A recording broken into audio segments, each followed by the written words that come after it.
I've started realizing in my collection lately that some fragrances just do everything. Lately on the channel, I've been calling these fragrances silver bullet fragrances because they are attractive, very good performance. They can be worn all seasons, both day and night.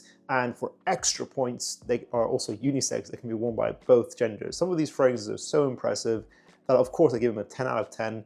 So this video, all of these are 10 out of 10 fragrances by default, but they go even further. They're just super versatile and sometimes even versatile for both genders. But some of these just barely scrape into this category. We got 10 fragrances. There are not many fragrances on the market that achieve this, but I'm going to show you what I mean by a silver bullet fragrance. Let's begin.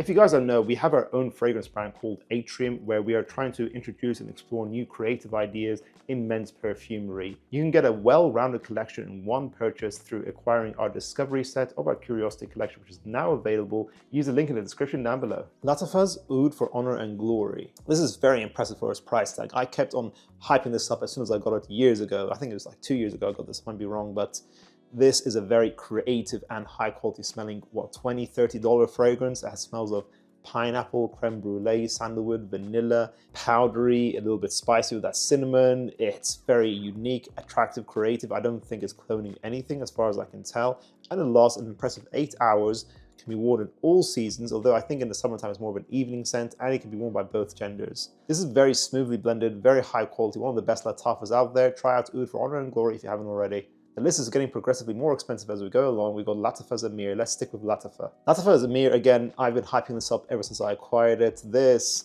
again, is like 30 pounds, 35 bucks, something like that. And it is beast mode. I've never smelled Clive & Christian's Town and Country, which this is replicating.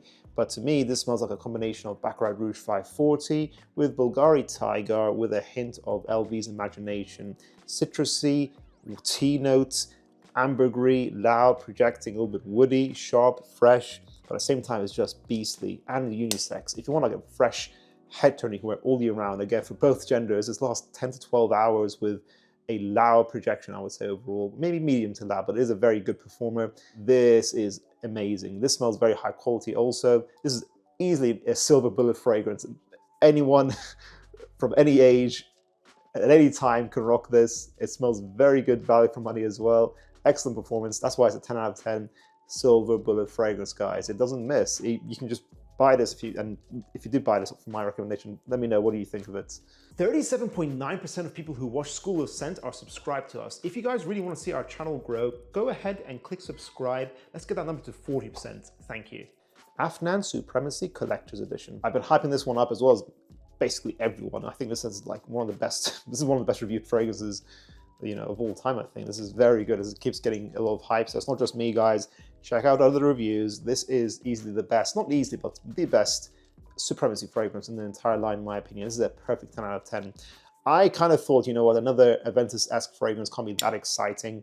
I was very pleasantly surprised. This is like a mix, like in the middle between Aventus Absolute and Creed Aventus, the original, but with a twist of its own, with like a more white floral, airy bouquet twist with a hint of ambery sweetness as well to balance it all out, making this a silver bullet fragrance for men only. In fact, it's not both genders, but for men, you can wear this day and night. It's very good value for money. It's around $50, something like that, and you also get a great performance of around 10 hours with a medium to loud projection. For how fresh and airy it is, you can wear this in the summertime easily. It's still impressive how great this performs. This is probably a very high concentration fragrance. That's probably how they're achieving that. This is one of the best value for money fragrances out there. If you want a masculine signature that performs great, try out Collector's Edition. I know you're seeing that hype this fragrance is getting. Moschino Toy Boy, that's right. How can Omar upload anything to the internet without, of course, mentioning Toy Boy every other minute?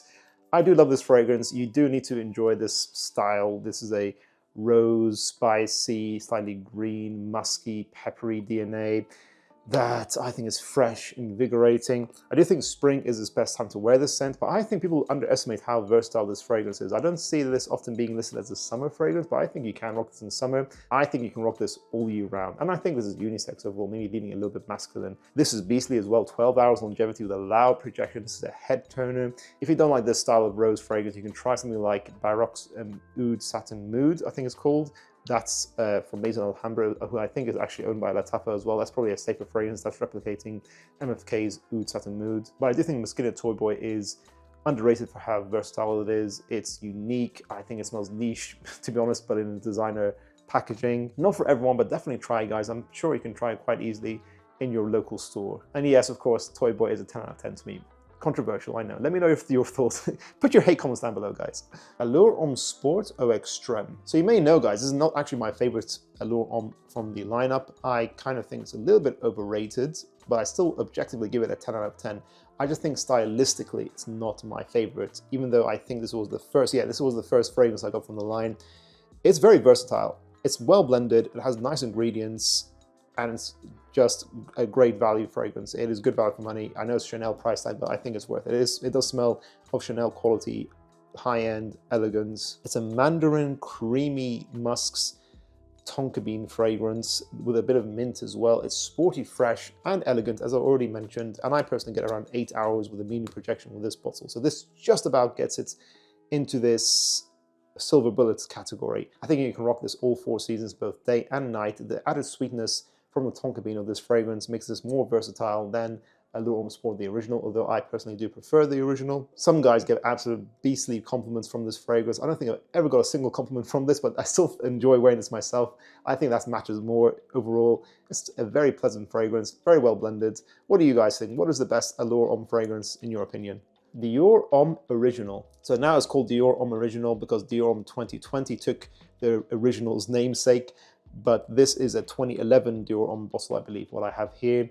This is beautiful. I'm really sad more people don't talk about this. I do feel like Dior Homme 2020 was a downgrade. It really did not make sense to replace the naming of this line. Maybe the new Dior Homme 2020 is easier to understand, but to me it's a 7 out of 10. Well, this is still a 10. This is a masterpiece. Woody, bright citruses with a bit of lavender in here, with a powdery iris, which is the star of the show, with a hint of cacao, a bit of amber to sweeten it up. It has a perfect balance to wear this day and night, all 4 seasons, and it's impressive how a very heavy iris fragrance, a fragrance that focuses so much on iris, which can be seen more as a feminine note, this still smells masculine overall. It makes it smell unique.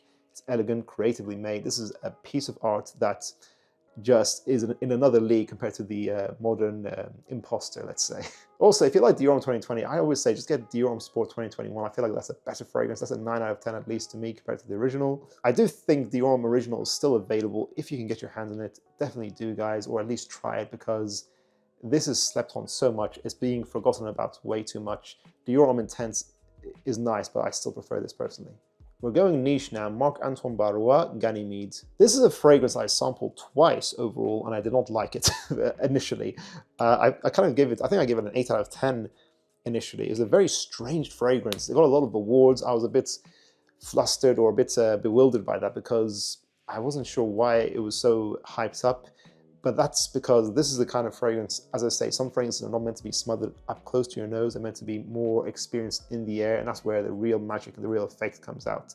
I do think Ganymede is also unisex, but leans more masculine overall. It's a very interesting saffron, metallic, suede, musky, mineralic, slightly ambery fragrance. Has an interesting balance of both fresh and deeper, warmer aspects to it. And it's beastly also, 12 hours plus longevity. And it's got loud projection. Wear this all year round, day and night. I do think it leans a bit more mature, which is fair enough. It's a luxurious niche fragrance. It's going to be appealing to a certain audience. Don't sleep on this one like I did, but maybe sample it first. Give yourself some time to appreciate and understand this very different and clever style of perfumery by the master himself, Quentin Biche. Memoirs of a Perfume Collector, Trouble in Paradise. This is a mango oud caramel rum musky fragrance, if I'm remembering the notes correctly, that lasts over 8 hours with a medium projection, and this is perfectly unisex in the middle. When I acquired it, so this was gifted to me by the brand. I bought Tales from Zanzibar myself, then this was gifted, and I showed this to friends very quickly as soon as I got it, basically, and they absolutely loved it. So these were 2 female friends. They were absolutely like saying this is one of the best fragrances they've ever smelled.